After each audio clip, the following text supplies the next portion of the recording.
Don't tell my Wi-Fi ran. The miner whispered, staring past the smoke toward the burning horizon. Jack Mercer grabbed the man's shoulder before he could take another step. You didn't run, Jack said quietly. You got everyone else out first.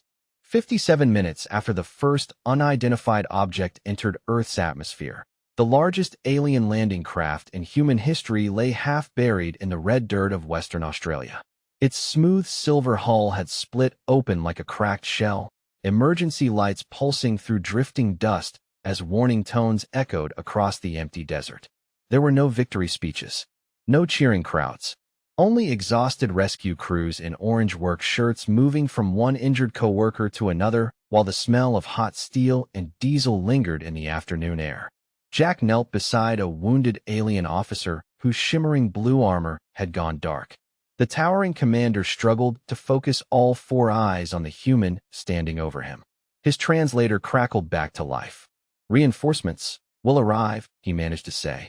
Jack looked down at the old analog watch still strapped around his wrist, scratched from years of mine work and older memories he had spent a decade trying to forget. He checked the second hand before meeting the alien's eyes again. No, Jack answered, calm enough to make the words almost gentle. You have about 3 minutes left. The alien frowned, unable to understand why the humans sounded so certain. Jack didn't explain. He simply stood, turned away from the wreckage, and watched emergency helicopters sweep across the endless Australian sky. Somewhere behind him, someone called his name. Someone else was counting survivors. A paramedic shouted for another trauma kit. Every voice blended into one long, tired chorus that sounded far more familiar than Jack ever wanted to hear again. Claire Bennett walked toward him, wiping red dust from her safety glasses.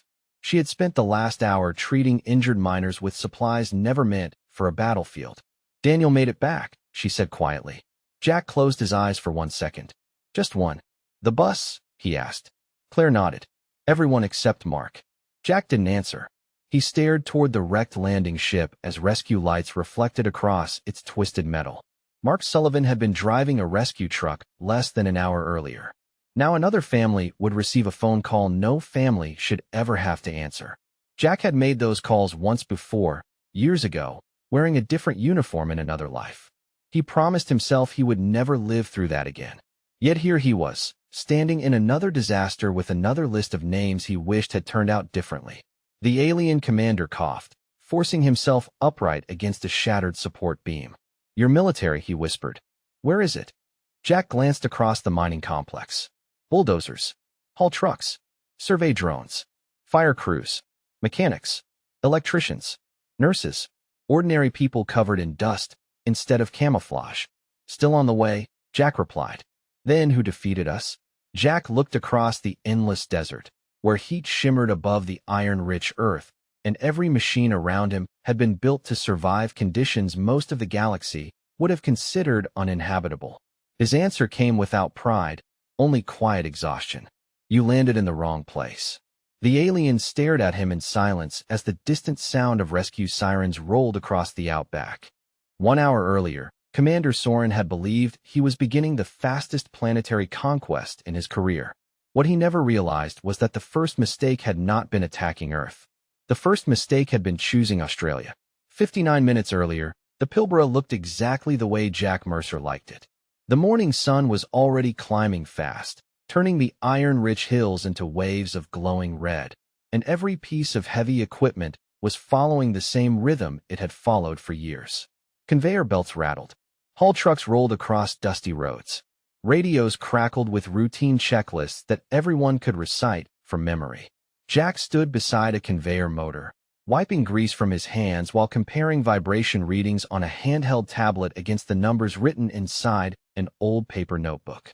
He trusted technology, but he trusted paper a little more. Machines could fail. Batteries could die. Paper never forgot. Daniel Brooks climbed down from a maintenance platform carrying a drone controller under one arm. You know they make digital logs for a reason, right? He said with a grin. Jack barely looked up. And they stopped working for reasons too. Daniel laughed. You really are the oldest 41-year-old I know. That is because I have earned it. Before Daniel could answer, every monitor inside the maintenance bay blinked once. Then every screen went black at exactly the same moment. The conveyor slowed before stopping completely. The deep mechanical hum that had filled the mine for hours disappeared, leaving behind a silence so sudden it felt unnatural. Nobody spoke for several seconds.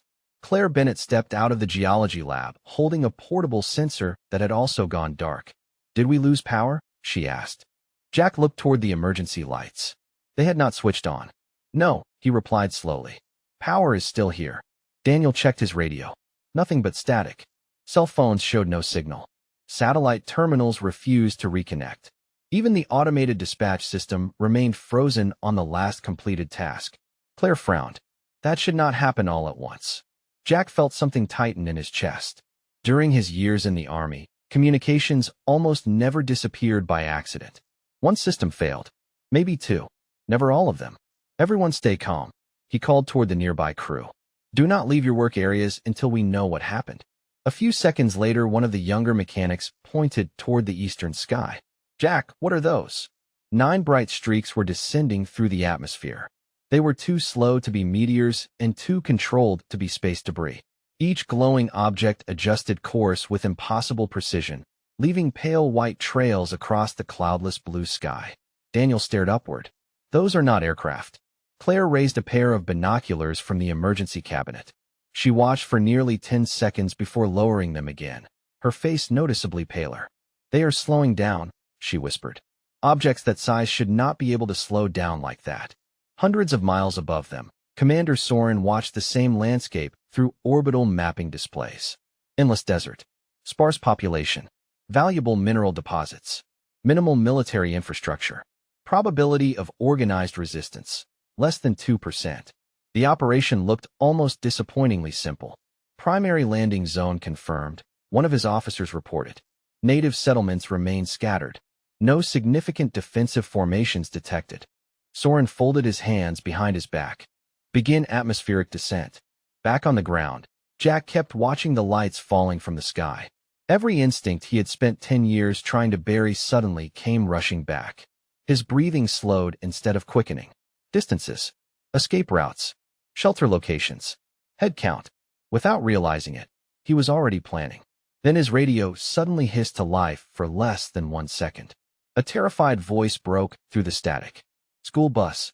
Highway 95. They are coming down right over us." The transmission ended before anyone could answer. Jack closed his notebook, slipped it into his back pocket, and looked at the people around him. They were miners, mechanics, scientists, electricians, and drivers. None of them had signed up for whatever was about to happen. "Everybody listen to me," he said, his voice steady enough that people stopped moving. "Get every civilian into the blast shelters. Right now. Nobody panics. Nobody gets left behind. Move." The first landing craft touched the desert floor with almost unsettling precision. There was no giant explosion, no wall of fire, no dramatic shockwave. It settled onto the red earth as smoothly as an airliner reaching a runway, sending only a rolling cloud of dust across the empty mining roads. 8 more followed, spacing themselves several miles apart with military accuracy. Jack watched from the entrance of the blast shelter as hundreds of workers squeezed inside behind him. Nobody spoke louder than a whisper anymore. Even the children from the nearby temporary housing camp seemed to sense something was terribly wrong. Then every emergency radio inside the shelter crackled at once. A calm mechanical voice replaced the static. "Attention, native inhabitants. This region has been secured under the authority of the Valori Expeditionary Command. Remain where you are. Organized resistance is unnecessary." The translator spoke flawless English with almost no accent. That somehow made it more unsettling. Claire looked toward Jack. How did they learn English that fast? Jack did not answer. His eyes stayed fixed on the steel blast door. The voice continued. "Human civilization has been evaluated as technologically inferior. Compliance will ensure your continued survival during the transition of planetary administration." Several miners exchanged nervous looks. One older electrician quietly muttered, "Planetary administration?" Daniel shook his head. "They are talking like they already own the place." Jack finally spoke. "That is exactly what they think." Hundreds of feet away, Commander Soren stepped from the landing craft onto Australian soil for the first time. His boots pressed into the warm red dirt as environmental scanners immediately began collecting atmospheric data. Temperature acceptable. Gravity within predicted range. Native microbial activity elevated but manageable. Mineral concentration exceeded expectations. Everything matched the projections prepared before launch. His tactical officer approached carrying a holographic map. Commander, population density remains extremely low. No organized military response detected within 200 miles. Soren nodded once. Expected. Establish resource security zones. Civilian processing can begin after atmospheric stabilization.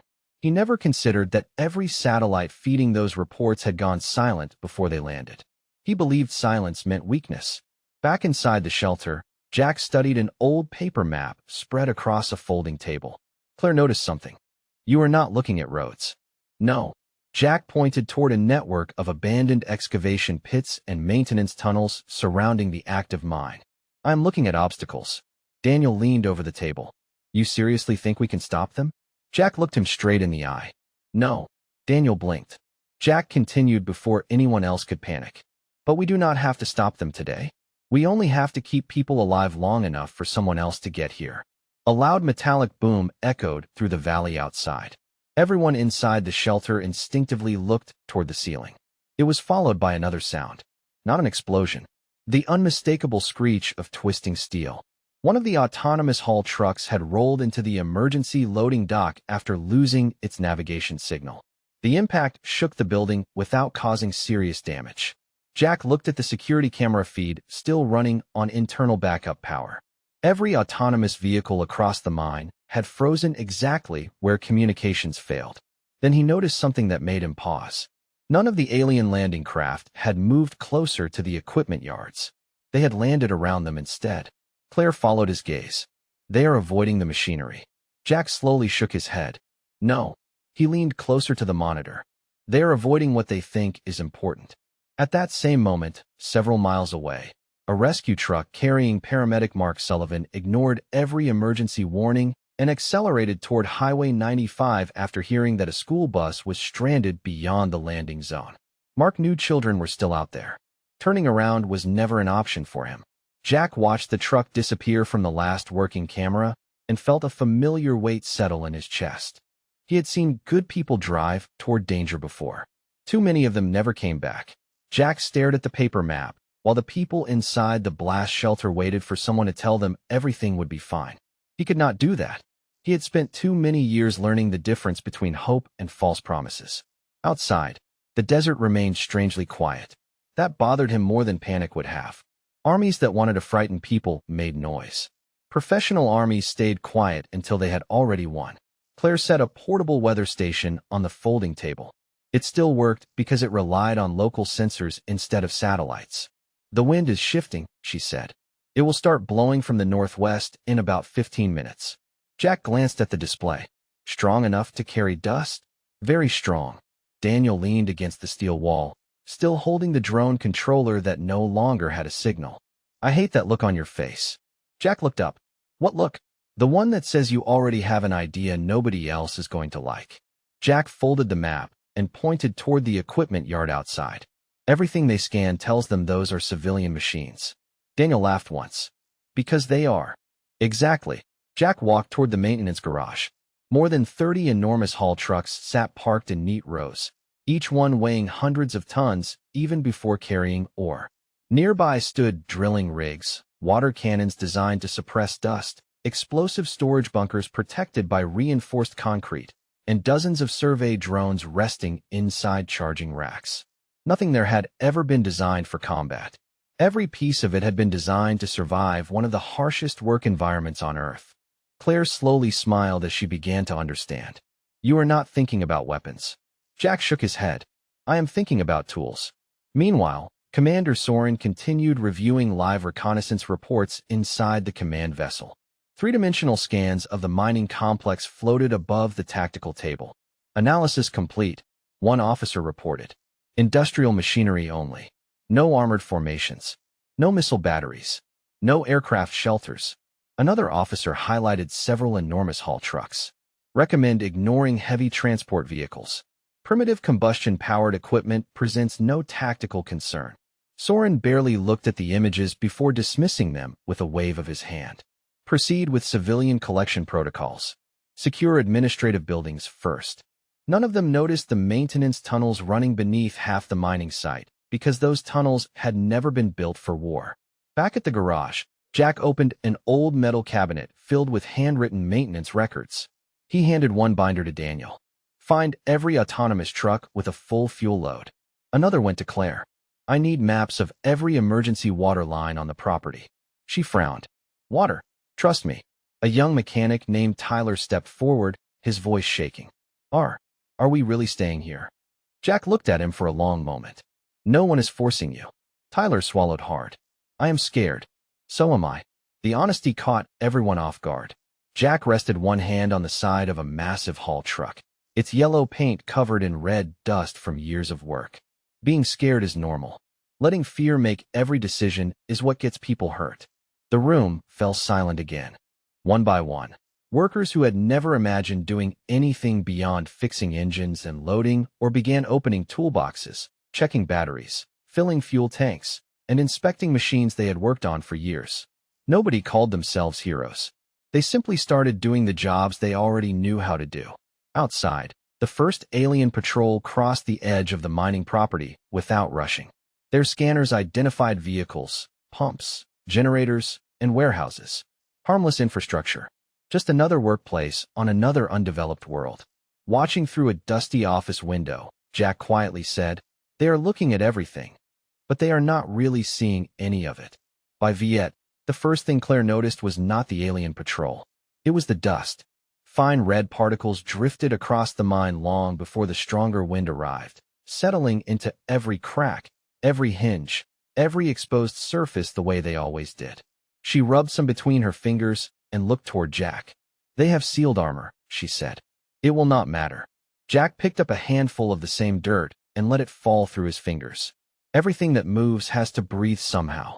Claire stared at him for another second before walking back to her portable lab. She began comparing air quality samples collected that morning against readings she had taken only minutes after the landing. Something had changed. Not much, but enough to make her curious.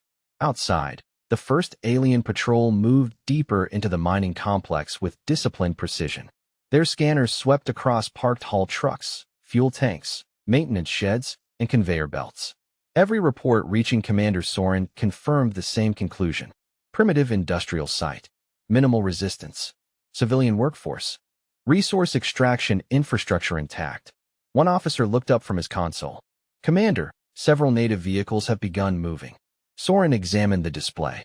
Massive yellow trucks rolled slowly across the property, following predictable routes. Workers attempting evacuation? The officer asked. Soren gave a faint smile. No. They are protecting equipment. Primitive civilizations often value machinery over efficiency. He turned away from the screen without ordering an interception. The trucks were beneath his concern. Back inside the garage, Daniel guided 3 autonomous haul trucks on a separate service roads using manual overrides that had not been touched in years. They are running on local controls, he called. No satellite connection needed. Jack nodded. Keep them moving. Slow is fine. Predictable is better. Tyler looked completely confused. Why do we want them to see the trucks? Jack answered while tightening the straps on an emergency tool pack. Because I want them looking at something besides people. Claire suddenly hurried across the room, carrying a tablet full of handwritten notes. Jack! Her voice had changed. You need to see this. She pointed at 2 environmental readings. Their landing craft released trace atmospheric samples when they opened. The air around them is getting cleaner every minute. Jack frowned. Cleaner, filtered, sterilized. Their systems are constantly removing biological particles from the air. She looked toward the open garage door where the wind continued carrying red dust through the valley. They are trying to make this place behave like their home world. Jack slowly smiled for the first time since the sky had gone dark. Australia has never behaved for anyone. Almost on cue, the wind picked up. Dust rolled across the mining roads in long red waves, coating parked machinery and reducing visibility. Alien patrols activated external cleaning fields that shimmered faintly around their armor. The systems worked perfectly for the first several minutes. Then warning indicators began appearing one by one. Not failures. Small irregularities. Cooling systems cycling more often than expected. air filters requiring additional power, navigation sensors requesting repeated recalibration because iron-rich particles kept interfering with precision measurements. An officer aboard the command ship reviewed the notifications before dismissing them. Environmental adaptation remains within acceptable limits. Soren barely glanced at the report. Every world had environmental quirks. His forces had crossed frozen moons, toxic jungles, and methane oceans. A little dust was hardly worth discussing. What he did not know was that the wind had not even reached full strength yet.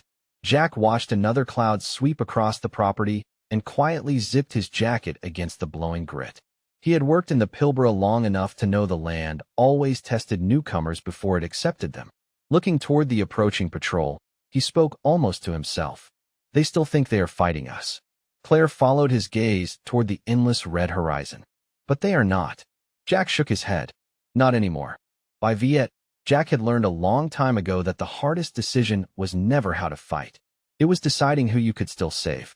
The emergency map spread across the hood of an old maintenance truck showed 2 flashing locations marked in red ink. The first was the main blast shelter, where more than 60 miners, mechanics, and families were waiting underground. The second was Highway 95. The school bus had finally been located. 23 people were stranded behind the expanding alien security line, and the only paved road leading back to the mine was no longer safe. Daniel lowered a pair of binoculars.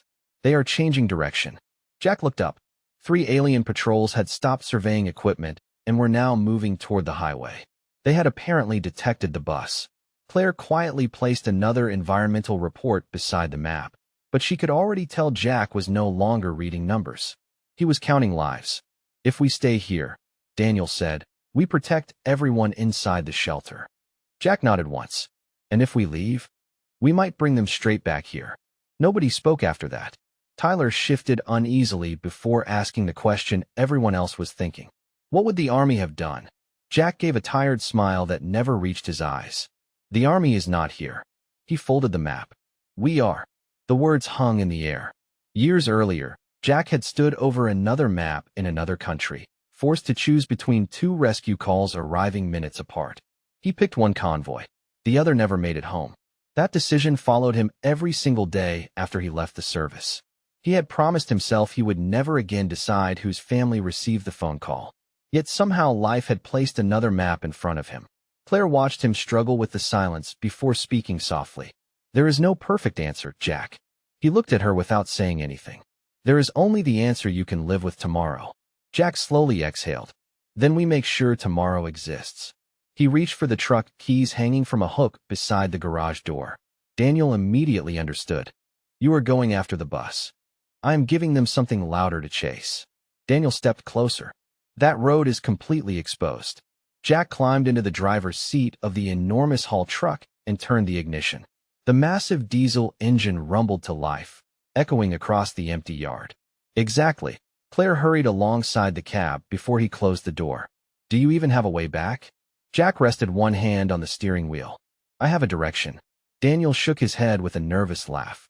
That is not a plan.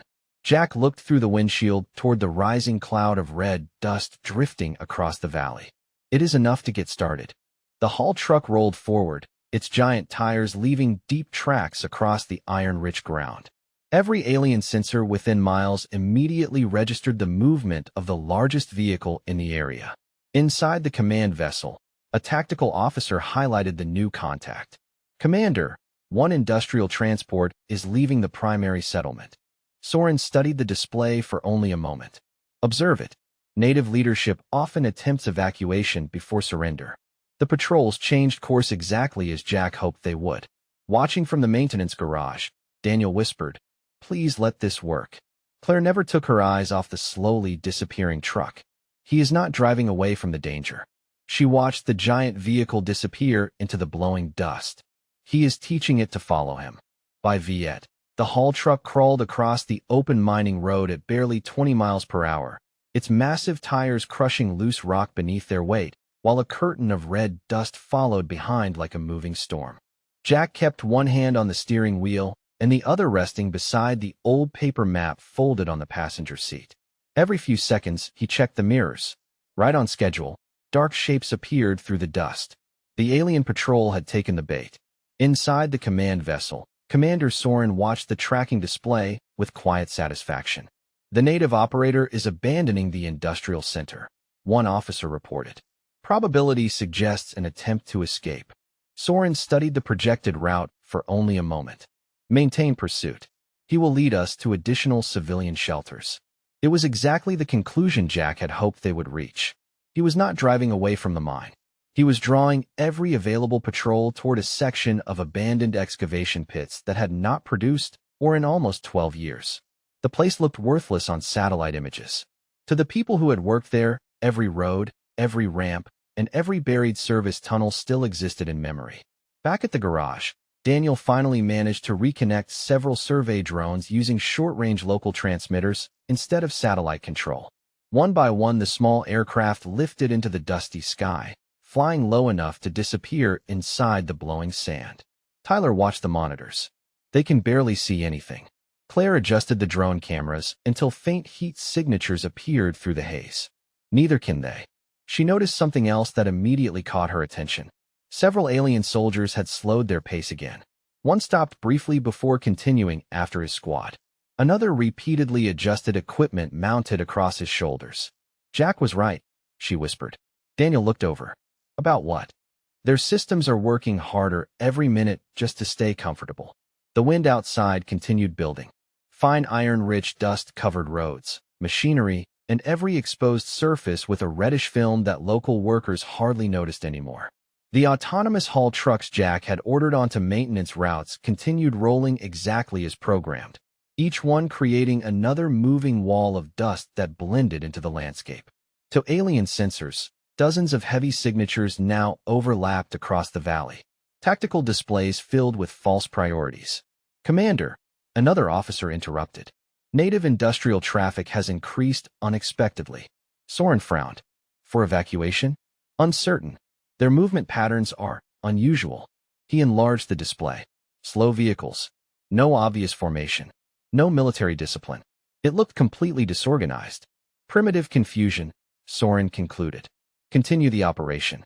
Miles ahead, Jack eased the haul truck onto an older gravel road that curved toward the abandoned quarry. The suspension groaned as the enormous vehicle climbed a gradual ridge. Beyond it lay a maze of inactive drill sites, maintenance shafts, and deep excavation terraces invisible until someone was almost on top of them. His radio suddenly crackled. Daniel's voice finally broke through the interference. Jack, I have eyes on the bus. They are still hidden behind the maintenance depot. They have not been found yet. Jack closed his eyes for one brief second. Good. The patrol is still following you. I know. Claire's voice joined the transmission. Jack, they are bringing the command ship lower. He looked into the rearview mirror again. Far behind the patrol, a distant silver shape was descending through the dusty sky, moving with absolute confidence toward what Soren believed would be the final stage of a simple occupation. Jack quietly shifted the truck into a lower gear as the abandoned quarry came into view. Come on, he whispered, almost as if speaking to the desert itself. Just a little farther. By Viet, Jack eased the haul truck to a stop at the edge of the abandoned quarry and shut off the engine. The sudden silence felt almost louder than the diesel had. He climbed down, grabbed the heavy emergency tool bag, and looked across the maze of old excavation roads disappearing into blowing red dust. Every blast hole in this section had been drilled months ago for a scheduled rock collapse that never happened after production shifted north. The charges were still buried deep underground, connected through a network of reinforced firing lines that maintenance crews inspected every few weeks. The remote control system, however, had gone completely dead when communications failed. If the collapse was going to happen, someone had to trigger it by hand. Jack checked his watch. 53 minutes had passed. His radio crackled. Jack, Claire said, breathing hard. The bus is moving. He stopped walking. What? Daniel found another maintenance road. He reached them with one of the service trucks. They are heading back toward the shelter. Jack closed his eyes for one brief second. How many? There was a pause. 22 are inside the truck. Jack immediately noticed what she did not say. And the last one? Daniel answered this time. Teenage girl. Broken ankle. We are loading her now. Jack tightened his grip on the tool bag. Every second mattered. The alien patrol was less than a mile behind him. The command ship had descended even lower, hovering above the quarry as if supervising the final capture of one stubborn human. Commander Soren watched Jack's heat signature stop near the center of the excavation zone. "He has abandoned his vehicle," an officer reported. "Interesting," Soren replied. "He finally understands escape is impossible." Jack reached the weathered control box bolted onto a concrete pillar beside an old maintenance tunnel. Dust covered every switch. He wiped the panel clean with his sleeve and opened the metal cover. Manual activation only. Just as he remembered. He connected the backup ignition cable with steady hands that did not feel steady at all. His heartbeat echoed inside his ears. Claire's voice returned over the radio. "Environmental readings are changing again." "Meaning?" Jack asked without looking up. "Their biological systems are showing increasing stress. Not from one thing. From everything." She sounded almost amazed. "The dust, the heat, the microorganisms, the air. Their protective systems are fighting thousands of harmless things at once." Jack gave a quiet laugh despite everything. "Welcome to Australia." Daniel suddenly interrupted. "Jack, the girl is in the truck. We have everybody." Jack leaned against the concrete wall and let out a breath he did not realize he had been holding. "Good. Jack." Daniel's voice softened. "Now you need to leave." Jack looked across the quarry. The alien patrol had already reached the first excavation road. Behind them, the command ship hovered lower still, perfectly positioned above unstable ground it had never bothered to study because no military database had marked it as significant. Jack looked at the ignition handle resting beneath his hand. There was enough time to run. Maybe. Or there was enough time to make absolutely certain everyone else did not have to. He spoke calmly into the radio. "Tell Claire to keep everyone inside until the dust settles." "Jack," Daniel began. "That is an order." He pulled the heavy ignition handle downward. For one endless second, nothing happened. Then a deep vibration rolled through the ground beneath his boots. It did not sound like a bomb. It sounded like a mountain taking one slow breath before deciding to move. By Viet, the ground settled almost as slowly as it had begun to move. Dust drifted through the abandoned quarry in long red curtains, hiding everything for nearly a full minute. Jack remained where he was, one hand still resting on the steel ignition handle as pebbles rolled quietly past his boots. He coughed once, brushed the dust from his jacket, and looked toward the sky. The silver command ship was no longer hovering with perfect confidence. It had dropped lower than its pilots intended after the earth beneath them shifted, forcing emergency stabilization systems to fight constantly against unstable terrain and thick airborne debris. Nothing about the scene looked dramatic. It looked inconvenient, unpredictable, unfamiliar. And that was exactly the problem.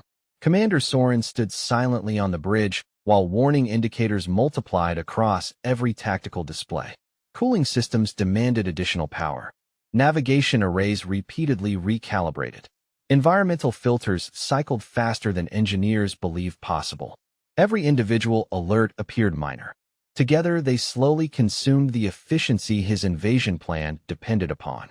An officer looked toward him. "Commander, we recommend withdrawing until conditions can be fully analyzed." Soren stared at the red world outside his view screen. Less than 1 hour earlier, he had believed he understood this planet. Now every new report contradicted the last.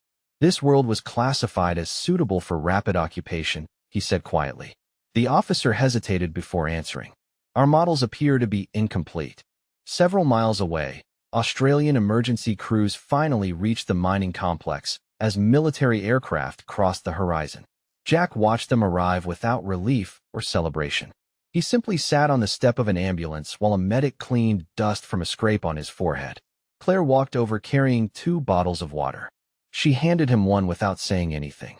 They sat together for a while, listening to rescue crews calling names and answering roll checks. Finally, Jack broke the silence. "Did everybody make it?" Claire looked down at the clipboard in her hands. "Everyone from the bus." Jack nodded slowly. "Mark." Claire did not answer right away. She simply closed the clipboard. Jack lowered his head. He had known before asking. Some victories still carried empty chairs home. A little later, military police escorted Commander Soren toward a temporary command post. As he passed the ambulance, he stopped and looked directly at Jack. "What weapon did your people hide here?" he asked through the translator. Jack glanced across the mine. Mechanics were repairing generators. Firefighters were checking fuel tanks. Nurses were treating frightened children. Miners were already clearing blocked roads because that was what miners did. There was no hidden weapon, Jack replied. Then what defeated my soldiers? Soren asked. Jack looked across the endless Australian landscape, glowing beneath the late afternoon sun. You believed a planet was just a place on a map, he said. To us, it is home. We spend our whole lives learning how to live with it instead of trying to make it obey us. Soren followed his gaze toward the red horizon, where wind continued carrying dust across the empty roads. For the first time since arriving, he understood that humanity had not conquered this land either. They had simply learned to respect it. As evening settled over the Pilbara, Jack quietly removed his old watch and checked the time one last time before slipping it back onto his wrist. Exactly 1 hour had passed. The world would remember the ships that came from the stars, but the people who survived would remember something far simpler. In the worst hour of their lives, ordinary workers did not wait for heroes to arrive. They became the neighbors, friends, and strangers someone else needed. Jack looked toward the fading sunlight and thought about Mark Sullivan driving toward children he had never met because helping them felt more important than protecting himself. That was the story worth carrying forward. Not that humanity had defeated an invasion, but that courage was rarely loud, almost never perfect, and often looked like an ordinary person deciding that someone else's tomorrow mattered just as much as their own.